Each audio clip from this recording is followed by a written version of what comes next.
Back on December 2nd of 2022, I showed some of the picks that I was making for investments, and Suku is one of them. Suku, which I had purchased back then for $2,445.45, has now given me a profit of $1,145. That's almost 50% gains, almost 50% gains. Why? Why not more? Because if you go back to this video, you will notice that I specifically told people that I was purchasing at the 5-cent range, somewhere down here, and I was going to wait and sell it when it reached 7 cents or so. I believe I sold closer to 8. As we look at this number here, we can see that every program, every exchange is different. This one won't give me what I was looking for automatically, so I have to go around and looking for that information on another site. So back then, I invested in this one, and I said that I was going to sell when it got to 7 or 8 cents.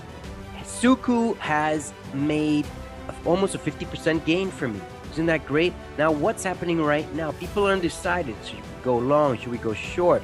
Many people want to purchase into Suku right now. What do you think? Well, this is what I would do. I would wait. Maybe it will fall down again. If it falls down again to the 5-cent range, maybe even 6-cent range, I will pick up some more. And it could take a few days. Maybe it could go higher. I don't know what's going to happen exactly, but what we do is we compare it with the historical chart. Although you're not going to be able to see much in here, you would have to zoom in, and you can see now the differences, how many times it's gone up. 1, 2, 3, 4, 5. 5 times it's gone up, way up into the 40-cent range, $1.30 range, dollar and change range. And again, it did the same thing up in here, $1.50 range. Is it going to do that again? Maybe not right now, but it will eventually do that. You can see in the last month where it's been. Suku had been down to the 3-cent range. Can you imagine if you would have picked up in there and still held on until now? And you can see right now it was at 9 cents. But now it's somewhere around 7 cents. 7 cents. It's a great way to make money.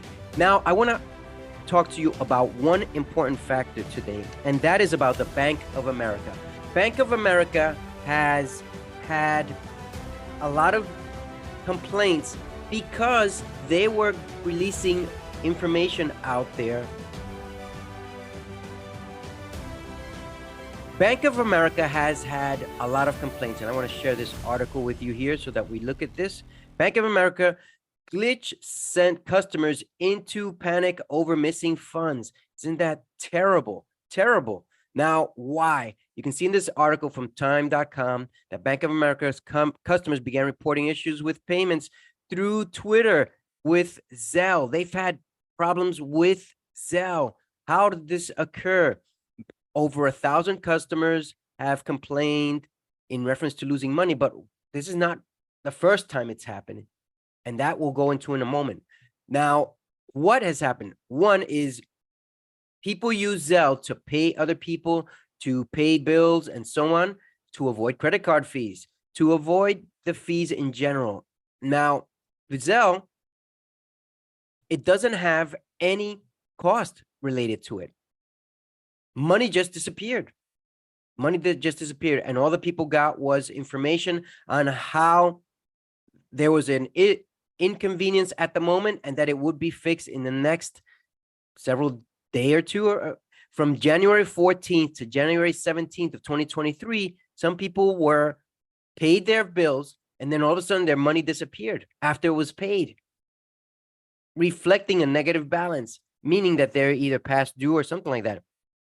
Now, in 2020, this also happened.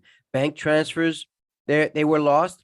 There's expected that by 2026, there will be 3 billion people, 3 billion in money, sorry, not people, 3 billion worth of money that bank transfers will be lost due to fraud. Isn't that terrible? It's very, very inconvenient problem.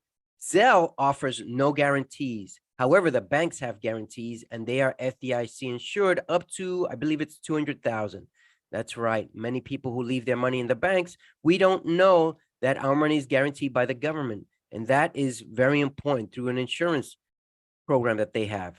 Now, another important thing is that if we go into Twitter, into Elizabeth Warren's Twitter account, and you can see it here, it says Bank of America and Zelle are apparently failing customers again, and with money somehow disappearing from accounts, this should be fixed immediately and customers should be compensated. I've called out serious fraud issues on Zelle, and this is their latest failure. This is Elizabeth Warren. Now, one other important thing that Elizabeth Warren posted here in reference to banks is the evidence is overwhelming that Wells Fargo is too big to manage. It's long past time for regulators like acting comptroller Xu to actually use their authority to break up law-breaking banks and prevent future harm to consumers once and for all. Now, this is the big concern.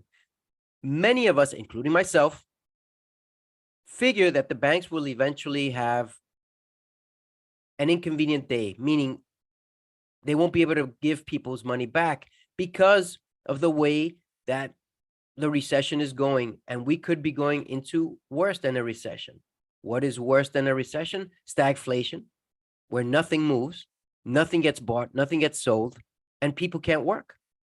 If this happens, banks could be hit pretty hard because they won't get paid from their loans, and that will in turn mean that they won't have money to pay out for those people who are saving because they're using the money that people are saving, right? Now, what does that tell you and me? That if you rely on the banks to save your money, then guess again, they're not going to save it for you. They're going to use it forward and attempt to double it, triple it, or as much as they can get out of it before they give it back to you.